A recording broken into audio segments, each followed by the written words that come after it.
The morning sun hit the pavement of Halfway Tree, carving long, sharp shadows across the concrete. The air was already thick with the heat of the coming day. Samuel sat on his usual wooden crate, his knees pulled tight against his chest. He held his hand out, palm up, his voice a low, practiced murmur. "Please, anything helps." A businessman strode past, his leather shoes clicking rhythmically against the hard ground. The sound was sharp, precise, and echoed against the nearby walls. Samuel tracked the man's polished heels as they moved toward the office towers. He looked down at his own feet, coated in a thick layer of gray dust, the skin cracked and dry. He watched the businessman disappear into the crowd, then shifted his gaze back to the flow of commuters. He kept his hand outstretched, his fingers stiff. The rhythm of the street was relentless. People moved in a blur of motion, eyes fixed forward, ignoring the space he occupied. He tightened his grip on the edge of the crate, his knuckles turning pale, and repeated the phrase again. "Please, anything helps." The businessman faded into the distance, his rhythmic clicking lost to the city noise. Samuel stared at his own palm, the skin calloused and stained. He felt a sudden, sharp tremor run through his fingers. He did not close his fist. He pulled his hand back, tucking it against his chest as if protecting it from the cold. He stood up. The movement was slow, deliberate. He brushed the gray grit from his trousers, his palms sweeping hard against the fabric until the dust fell away. He reached into the battered bag at his feet, his fingers curled around the rim of the metal bowl. It was cold, heavy, and familiar. He walked to the edge of the alleyway, his eyes scanning the ground for the loose floorboard he had marked weeks ago. He knelt, his joints popping in the silence of the narrow space. He pried the wood upward, the dry timber groaning under his pressure. He placed the bowl inside, face down, and shoved the board back into place with the heel of his hand. He stood up again, his back straight. He stepped out into the light, leaving the weight of the morning behind him, his hands empty, his movements purposeful, ready to start the day on his own terms. Samuel reached the corner of the intersection, the spot where the morning sun hit the pavement with the most intensity. He hauled his wooden crate into the center of the sidewalk, the wood scraping harshly against the concrete. He knelt, his movements methodical. He pulled 3 plastic bottles of water from his bag, wiping the condensation from their sides with the edge of his sleeve. He placed them in a perfect row, equidistant from one another. Next, he retrieved a handful of peanut packets, stacking them in a neat, vertical pile beside the water. He stood back to inspect the display. It looked small, fragile against the backdrop of the towering buildings, but it was his. He took a deep breath, his chest expanding, and looked at the passing crowd. The noise of the city felt louder now, more demanding. He opened his mouth to speak, but the sound caught in his throat. He swallowed hard, his Adam's apple bobbing. He tried again, pushing the air from his lungs. "Peanuts! Cold water!" The words came out thin, cracking halfway through. He winced, his fingers digging into the rough texture of the crate. He looked down at his feet, then back up at the stream of strangers. He forced his chin up, bracing himself. A group of teenagers drifted toward the corner, their laughter cutting through the steady hum of traffic. They moved in a loose, chaotic cluster, bumping shoulders and gesturing wildly. As they neared the crate, one of them stopped, his eyes darting from the water bottles to Samuel. He nudged his friend, pointing a finger directly at the display. "Look at him!" the boy shouted, his voice dripping with amusement. "Yesterday he was begging for coins, today he thinks he is a businessman." The group erupted in sharp, jagged laughter. Samuel felt the heat rise in his chest. He reached out and gripped the edge of the wooden crate until his knuckles turned a stark, bloodless white. He closed his eyes for a fraction of a second, forcing his focus onto the steady, rhythmic rise and fall of his own breathing. He kept his gaze fixed on the pavement, waiting for the sound of their footsteps to fade. His jaw locked tight against the urge to scream. By noon, the sun had climbed to the center of the sky, turning the city into a furnace. The asphalt of the intersection began to shimmer, casting waves of distortion that made the buildings across the street appear to sway. Samuel wiped a thick layer of sweat from his forehead with the back of his hand, but the moisture returned instantly. He looked down at the crate. Only 2 bottles of water were gone.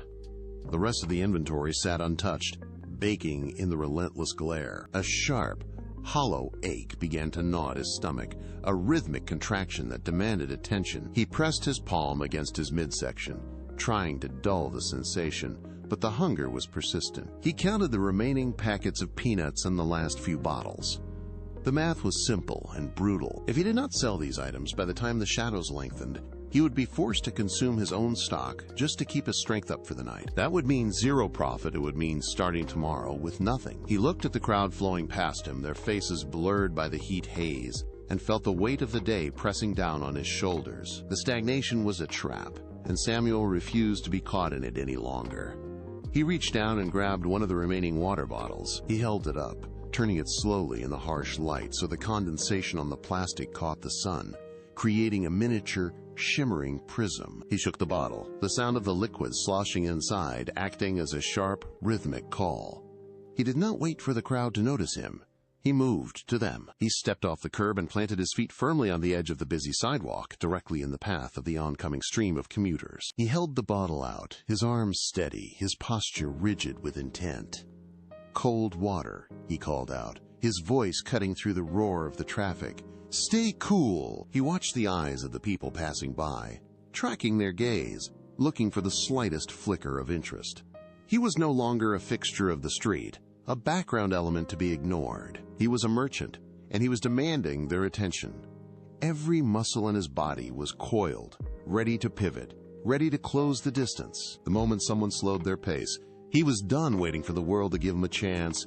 He was going to take it. A woman in a light-colored blouse slowed her pace, her eyes catching the condensation dripping down the plastic. She stopped, the crowd parting around her like water around a stone. Samuel held his breath, his fingers firm around the bottle. She reached into her handbag, the metallic jingle of coins cutting through the ambient city noise. She extended a hand, and Samuel mirrored the movement, his grip precise and steady. He did not fumble. He did not look at the ground. He met her gaze as he placed the cold bottle into her palm. The exchange of the coin for the product was swift, a clean, mechanical motion that felt entirely different from the heavy, shameful weight of receiving charity. She turned and walked away, the bottle already pressed against her cheek to cool her skin. Samuel stood still for a heartbeat, the coin heavy and cool in his own hand. He had provided a service, and he had been compensated. The hollow ache in his stomach remained, but the burning sensation of uncertainty in his chest cooled. The sun climbed higher, turning the asphalt into a radiating furnace. The air grew thick, shimmering with waves of heat that blurred the edges of the buildings. Samuel felt his legs begin to tremble under the strain of standing for so long. The old, familiar pull tugged at him, a seductive, heavy gravity. It whispered that he could just sit down on the crate, lean back against the wall, and wait for the world to offer him something for free. It was easier to be a beggar. It required nothing but a bowed head and an outstretched palm. He looked at his crate, his muscles aching for the relief of the seat. He took a half step toward it, his resolve wavering as the exhaustion settled deep into his bones. Then he stopped. He felt the weight of the coin in his pocket, a cold, hard reminder of the morning. He clenched his jaw, his teeth grinding together. He shook his head violently, a sharp, physical rejection of the thought. He forced his feet to stay planted on the burning pavement. He would not sit. He would not slide back into the shadow. He stood upright, locked his knees, and stared directly into the blinding glare of the afternoon. Samuel kept his feet planted on the hot concrete, refusing to let his posture slump. He reached down and grabbed the loose packets of peanuts scattered across the crate. His fingers worked quickly, stacking them into tight, vertical columns. He shifted the front row forward, creating a stepped pyramid that caught the light. The pile looked higher now, denser, more substantial. He stepped back and inspected the arrangement, tilting his head to check the angles. It was no longer a random collection of snacks. He moved a water bottle to the side to frame the peanuts, balancing the composition. As he adjusted the final packet, the rhythm of his hands slowed. He realized what he was doing. He was not just hiding his low inventory. He was manufacturing an impression of success. Every movement had a purpose. Every adjustment followed a rule he was writing in real time. He was building a machine. He smoothed his hand over the top of the stack and waited for the next customer, ready to execute the next phase of the plan. The sun began its slow descent, but the heat remained trapped against the pavement. The air hung motionless, thick with the smell of exhaust and dry dust. Samuel felt the sweat bead on his forehead and tracked down his temples, stinging his eyes. He blinked, trying to clear his vision, but the glare from the asphalt was relentless. His legs felt heavy, as if the concrete were pulling at his boots. He shifted his weight, and the muscles in his calves tightened into knots. He leaned against the wooden crate, his palms pressing hard into the rough grain to steady his shaking frame. The world around him slowed to a crawl. Crowds ebbed, shadows crept. His stomach gave a sharp, hollow twist. A reminder of the hours since he had last eaten. He ignored the sensation, focusing instead on the condensation dripping down the side of a water bottle. He wiped his face with the back of his hand, leaving a streak of grime across his skin. He did not move from his post. He stood his ground, watching the light change from a harsh white to a deep, burning gold. Every minute he remained standing was a minute he had claimed from the day. He locked his knees, took a slow, measured breath, and waited for the next shadow to cross his path. The light turned to amber, signaling the final hour of the commute. Samuel did not wait for the crowd to come to him. He stepped to the edge of the curb, holding a bottle high to catch the dying sun. "Cold water! Last few!" he called out, his voice sharp against the evening traffic. Man slowed, tossed coin, grabbed bottle. Samuel caught it. He dropped the change into his pocket, feeling the weight grow. Each coin was a physical barrier between him and the alleyway floorboard where he once hid his bowl. He turned back to the crate. 3 bottles remained. He rearranged them to the center, creating a sense of urgency. A woman walking home stopped, looked at the small pile, and bought the last 2 bottles. Samuel handed them over, his movements efficient, practiced. He watched her walk away, then looked down at his crate. Only 1 bottle left. He gripped the edge of the wood, his knuckles pale. He reached into his pocket and felt the stack of bills. He stood, counting the coins one last time, measuring the distance he had traveled from the ground. The golden light vanished, replaced by a bruised, slate-gray tint that bled across the horizon. Samuel stood still, his hand resting on the wooden crate. The air, which had been stifling all day, suddenly pulled back. A sharp, cool breeze cut through the humidity, carrying the metallic tang of ozone and wet pavement. He looked up. The clouds were no longer drifting. They were stacking, thick and heavy, pressing down on the skyline of Halfway Tree. He held his palm out, fingers splayed, feeling the sudden drop in temperature against his skin. Samuel shifted his weight, his boots scraping against the grit of the sidewalk. He looked at his remaining inventory, then back at the darkening sky. The streetlights flickered to life, casting long, jittery shadows. He pulled his shoulders back, bracing against the sudden gusts. He stood in the center of the sidewalk, his eyes fixed on the encroaching wall of gray, waiting for the first drop to hit the concrete. The sky turned a deep, bruised purple. Above the rooftops, the clouds swirled into a tight, dark knot that seemed to pull the light from the street. Samuel watched as a vendor 3 stalls down yanked a heavy tarp over his display, the fabric snapping violently in the wind. The man did not look back. He simply shoved his cart toward the alleyway. Another vendor followed, abandoning his post with hurried, frantic movements. Samuel looked at his own crate. The peanut packets were neatly stacked, and the remaining water bottles caught the flickering neon light from the storefronts. He felt the first heavy gust of wind buffet his chest, nearly knocking the crate off balance. He stepped forward, planting his boots wide to stabilize the wood. He scanned the intersection. The pedestrians had vanished, leaving the sidewalk empty and exposed. He reached out and pressed his hand onto the packets. He knew the cost of losing this stock. It was not just the money, it was the momentum of his entire week.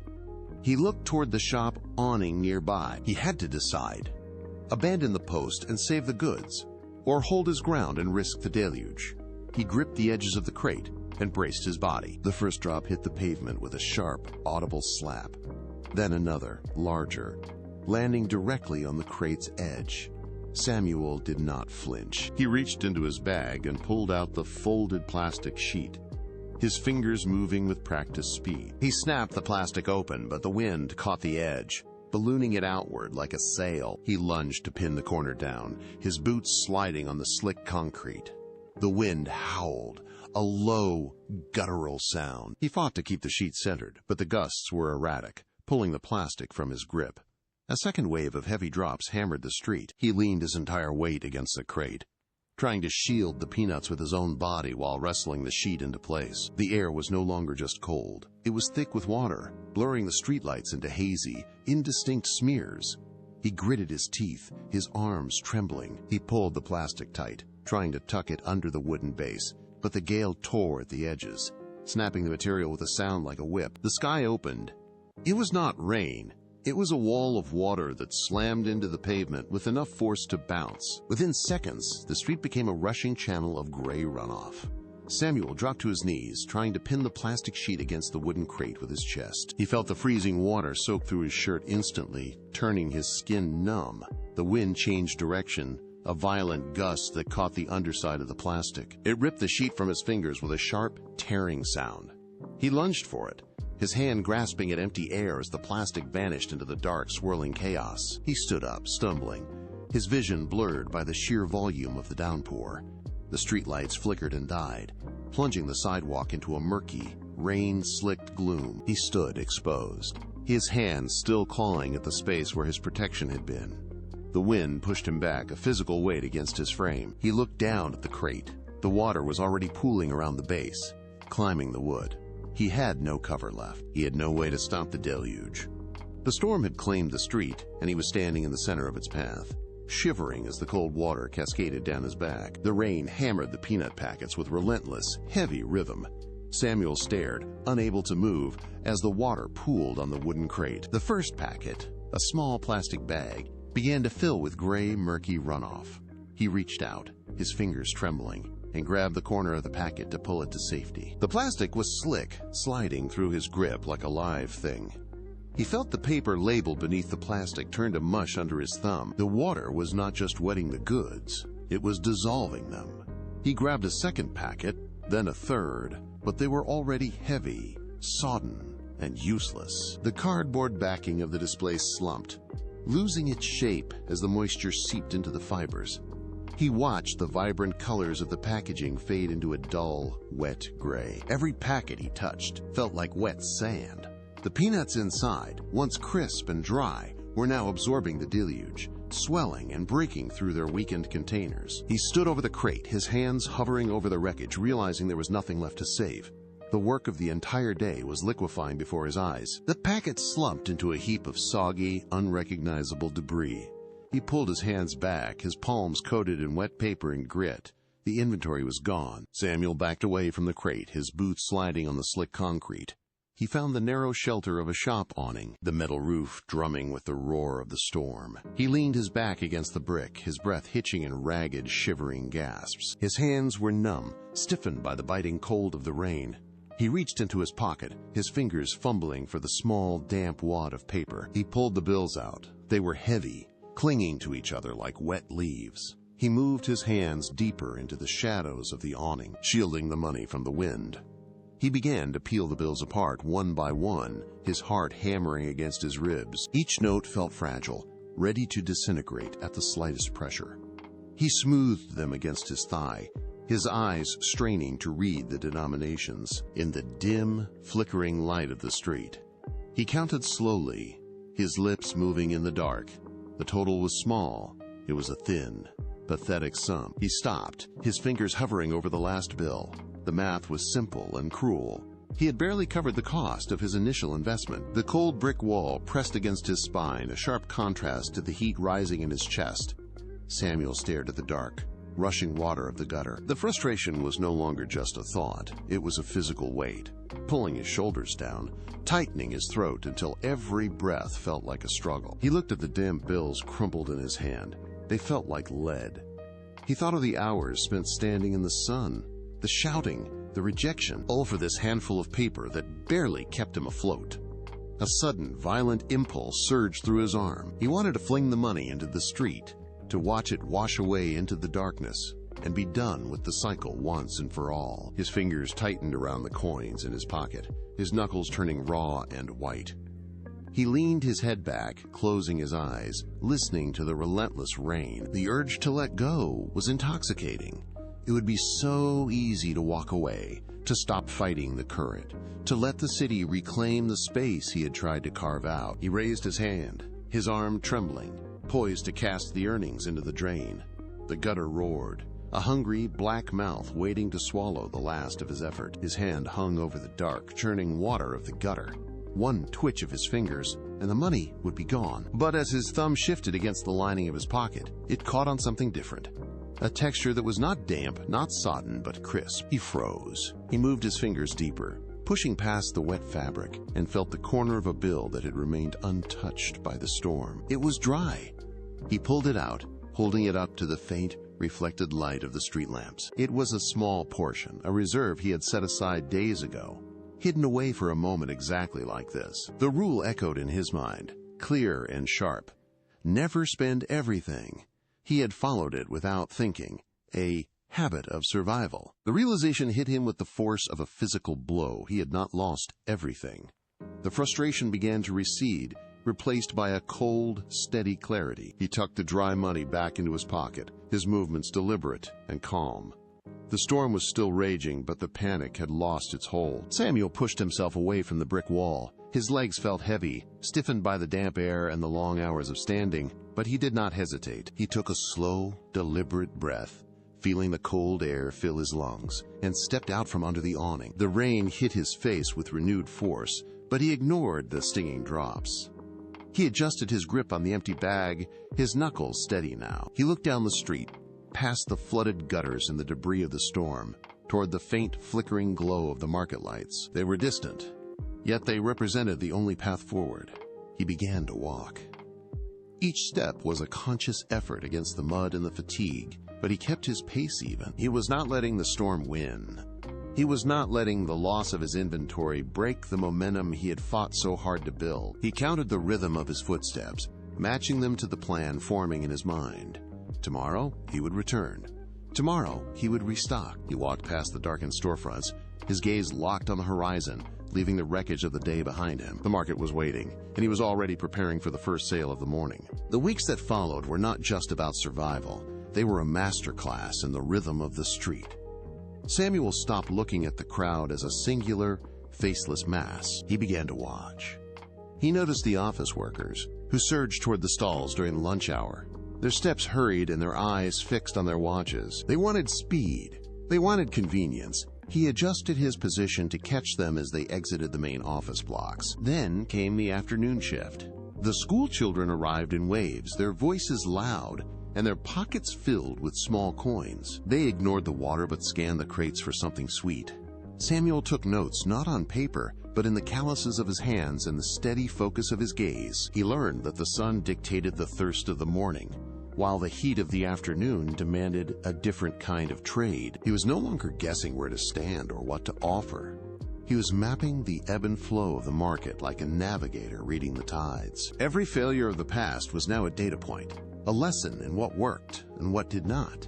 He was building a system, and with every passing day, the system became more precise. Samuel finally abandoned the safety of the shade. He picked up his crate and walked toward the center of the intersection, where the heat was most intense and the crowd density reached its peak. He staked his claim on a corner that offered no cover from the sun, but provided a clear line of sight to every passerby. He set the crate down with a sharp thud. It was time to expand. He pulled out more than just water and peanuts today. He arranged rows of chilled sodas, their labels bright against the wood, and stacked small, wrapped sandwiches beside them. The display was no longer a makeshift pile. It was a curated selection. He checked the alignment of every bottle, ensuring the labels faced the street. He felt the weight of the new inventory in his arms. It was heavier, more expensive, and carried more risk. But he did not hesitate. He stood back, wiped his palms on his legs, and surveyed his work. The intersection roared with the sound of engines and shouting voices, but he stood firm in the center of the chaos. He was a merchant. The intersection was a blur of movement, but Samuel was a fixed point of order. He moved with a rhythm that had become second nature, restocking a soda here, handing out a sandwich there. He did not look for approval. He looked for the next sale. A few yards away, the veteran vendor who had occupied the same spot for years paused his own work. He leaned against his stall, watching Samuel navigate the lunch rush with a focus that was rare for the area. He saw the way Samuel handled the rush, the way he managed his stock, and the way he stood his ground against the press of the crowd. The veteran vendor turned to a passing driver, his eyes tracking Samuel as the boy wiped down his crate. "Yow, that youth is serious," the man muttered. "He does not give up." Samuel heard the words cut through the roar of the traffic. He did not turn his head or offer a smile. He simply stood a little taller. His shoulders pulled back, and his spine locked into a straight, steady line. The rhythm of the day settled into a steady, productive hum. Samuel no longer felt the need to shout to be heard. His presence alone drew the attention of the regulars. He watched the crowd with a sharp, analytical eye, anticipating the needs of the commuters before they even reached his stall. A man who had bought water from him every Tuesday for the past month stepped out of the flow of foot traffic. He stopped directly in front of the crate, his gaze sweeping over the organized rows of sodas and snacks. He pulled a coin from his pocket, flipped it through the air, and caught it with a snap of his fingers. He tossed the coin onto the wooden surface. "Hey, little hustler boy, give me a drink," the man called out. The words hung in the air, distinct and clear against the background noise. Samuel felt the weight of the name. It was not a term of pity. It was a recognition of his movement, his speed, and his refusal to quit. He handed over the bottle, his grip firm, his movements precise. The market noise slowly receded as the stalls shuttered for the night. Samuel packed his remaining inventory with methodical care, his hands moving with the confidence of a man who knew exactly what he possessed and what he needed for tomorrow. He walked the familiar path back to his sleeping spot, the cool night air, a sharp contrast to the stifling heat of the afternoon. He reached his mat and lowered himself down, his muscles aching with the pleasant fatigue of a day spent in productive motion. He did not lie down in defeat as he once had. Instead, he stretched out, his back flat against the firm ground, and looked up. The sky was clear, the stars bright and distant above the city skyline. He traced the constellations, his mind quiet and focused. He was no longer the boy who drifted through the streets, waiting for the world to hand him a scrap of survival.